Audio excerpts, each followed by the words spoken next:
As promised, in my last video on Aduro, I said I was going to bring Ofer Vicus for an interview and to kind of get a better color on what's going on with the company. So with that being said, Ofer, thank you very much for joining me. Hi, Mariusz. Thank you very much for having me. Ofer, Aduro has been relatively busy with some press releases recently. There was one about last week, and then there was one a few days ago. So can we first maybe talk about the first press release, which was about R2, and then maybe we can talk about the most recent LOI. So let's go ahead with the R2 on Bitumen. Yeah. Before that, thank you for mentioning that. Before that, Mariusz, I'll say Aduro was busy in general in the last several months. Really, really busy. The press release basically a reflection of some of the progress that we've been doing over the last several months. We're super excited about that because, like everyone else, we've been working and making it happen and wanted to see this in the making, actually. With respect to the previous press release, this is an ongoing efforts by the Aduro team to create or to enable the testing. We promised, if you remember, to our investors that this year our goal is to really do two things, basically. The first one is to put a machine in the ground, and the second one is to engage with customers to help us facilitate the commercialization of the technology. And so us putting a deadline and timeline means we are now, all pieces are coming together. We have this capability to test Bitumen from a variety of sources, and we'll be ready to accept customers as they're coming in. And this is basically the time for us to start publishing the technology and invite companies to join in and to test that type of feedstock. Up to this point, the way I understand it is you haven't really reached out to too many possible clients on that front, right? So this is a big step towards that.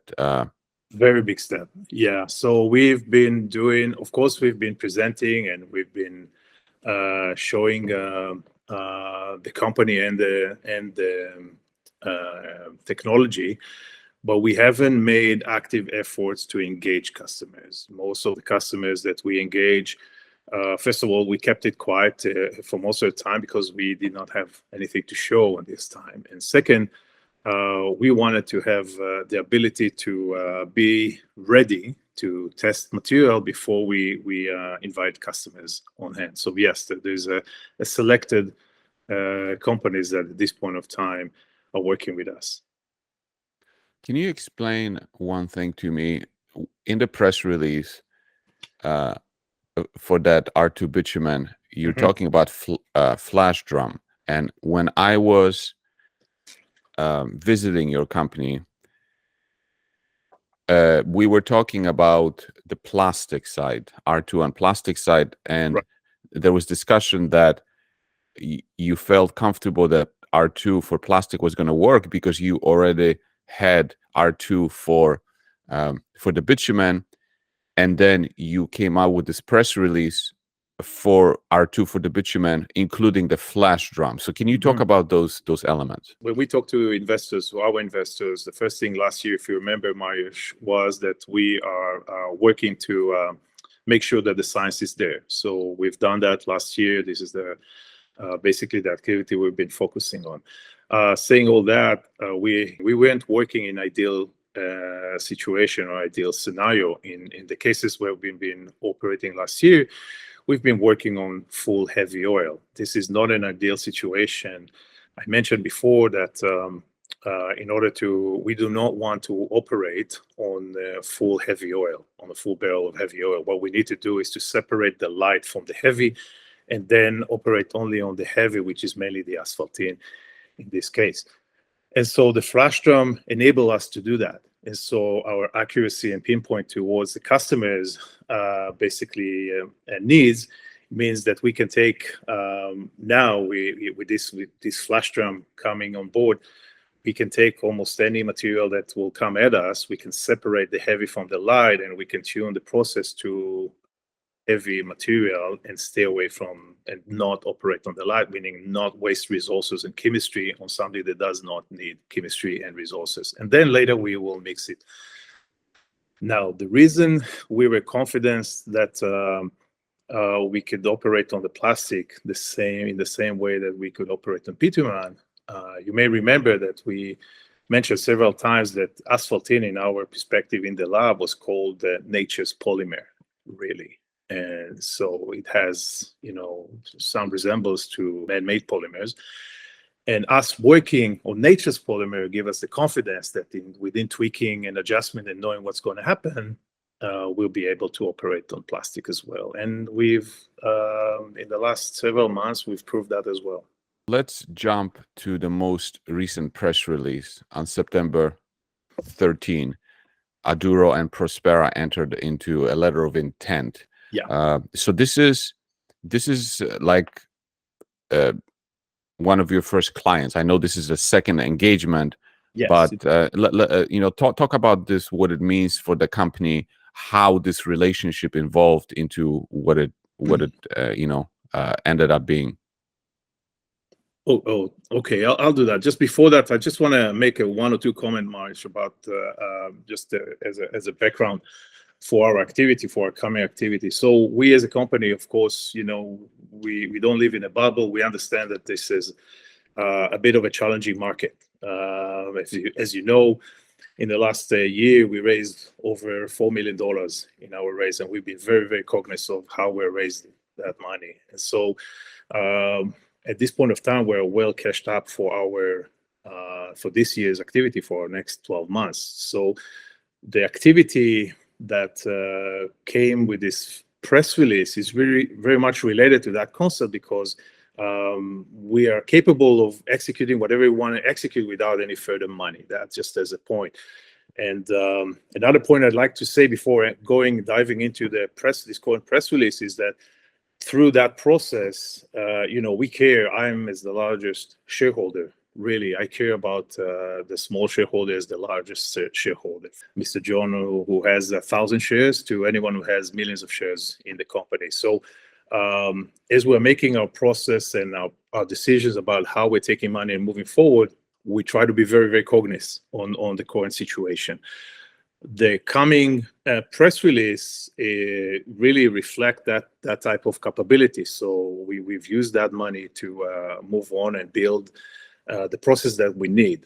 And we needed the flash RAM, and we needed an improved R2 reactor in order to adjust. We had lessons learned from last year's activity, and we needed this type of knowledge and build it into our current process.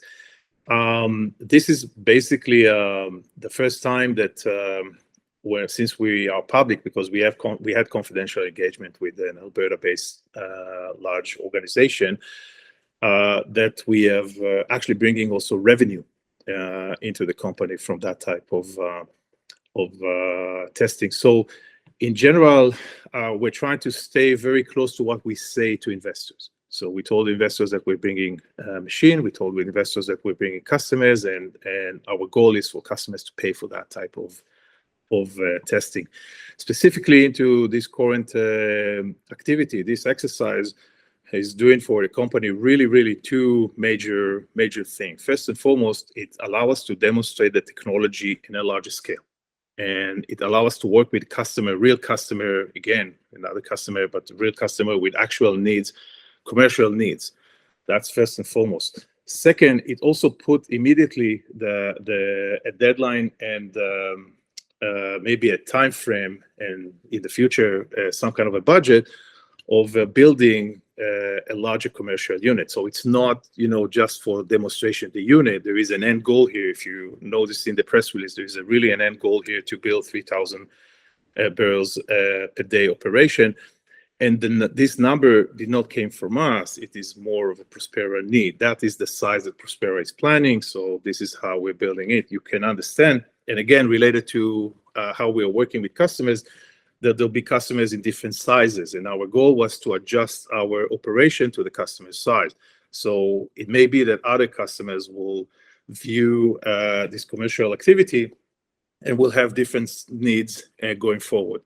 But with this LOI in place, we can demonstrate the technology, fully investigated it with real customer. B, it gives us a timeline and really a goal to look at a commercial unit, which is in the thousands of barrels per day. Do you think that with the engagement of a commercial client like this, it will be easier to have conversations with other potential clients now that you have your first engagement publicly like this? It would be easier. The questions are, some of the questions remain as we need to run the process and show data. And so the reason we did not run towards customers and push them to some kind of engagement was because we wanted to show the data at first hand. So it's a combination. First, yes, there's a customer that's coming in and is working. It is the process, and the heavy oil or the oil industry, the energy sector is quite conservative in Alberta, and we all know that. They hurt quite a lot, and we have to prove ourselves. But second, our first goal beyond that is to really bring the data home and to present that data. That data, once it will be up and running and will show that data will be the catalyst really to us engaging with other customers. And I just want to remind you, again, we have prior obligations. We're going to do those obligations first with this confidential company. Going forward, you're going to need to build a bigger unit. And so how do you intend to finance this? Do you have money in the bank, or if not, how do you intend to raise that? Right. So we're well aware of the cost of the building the ton per day unit. This current unit is under budget, and it's within our capabilities. Whatever money we raise in this year, as I mentioned, we are well cashed up to do that. But we're also very much aware of the cost of the future unit, and so this is coming really in line with what we promised to investors. There are several ways that are non-dilutive. We see non-dilutive ways to bring money into the company. The first and foremost is by partnering with such early adopters such as Prospero. There should be a commercial agreement in place where a company will gain some benefit, but really we're looking at such company to fund or take funding of this of the unit. That's part of it. The other part of it, Mariusz, is that we have grants that we're working on and already been starting to work on. And the third area of non-dilutive money is really the already warrants that are available there. At a certain point, we may want to bring home. But we are very cognizant of the current situation. As you can see, we're not making rush decisions. What we're doing is taking each project at a time. We look at it carefully. We assess what is the requirement, and with that in mind, we're making those decisions about how to fund the project. We really want to boost our balance sheet and not blow it up, really. And so that is how we're making our decisions. And your chemistry has a lot of different applications. Is there a need to focus on one area versus the others? Yeah, this is another very, very good question, Mariusz. Thank you for asking it. The way we are operating, really, we announced at the beginning that we have several applications. We told investors that our two main applications that we're focusing on will be the bitumen and the plastic. So we remain disciplined to those. We haven't done a lot of work on the renewable, for example. As for the way to work it or the way to implement it going forward, we foresee working with partners. And when you're working with partners, there is an attention. So when a partner is coming into some kind of an agreement to work with you, then it's easier to focus on this application. And right now in this situation, we're lucky to have discussions on both applications. So we think it is a successful way to move forward and to implement it. So with the help of the partners, or the early adopters, we are still remaining and working on both applications. can you give us an update on how things are going on the plastic side with the R2 that you're building? Yeah, so I'm referring back to our promises to investors in the last. You mentioned in the last March, several months would be very quiet and very, very busy. Our goal really is to also set up the plastic unit and put it in place and be able to commission it. So notice now that in the coming future, we're actually coming up not with one machine, I'll call it machine, but three. And from our perspective, we are close to put a deadline there. It's still going to be before the end of this year, and it's just a matter of taking the lead time and wrapping it up. And in the near future, you'll see. I'm thinking you'll see a press release that is talking about us being ready, doing the same with the plastic unit. Is there anything else that you would like to share with my listeners? Yeah, first of all, I'd like to say, for all our veteran investors, thank you for the trust. You can see the trust through the way the share was behaving in this challenging time. To the new investors that are coming in, I'd like to say the same message that we said before. Just listen, follow the news, and make your decisions.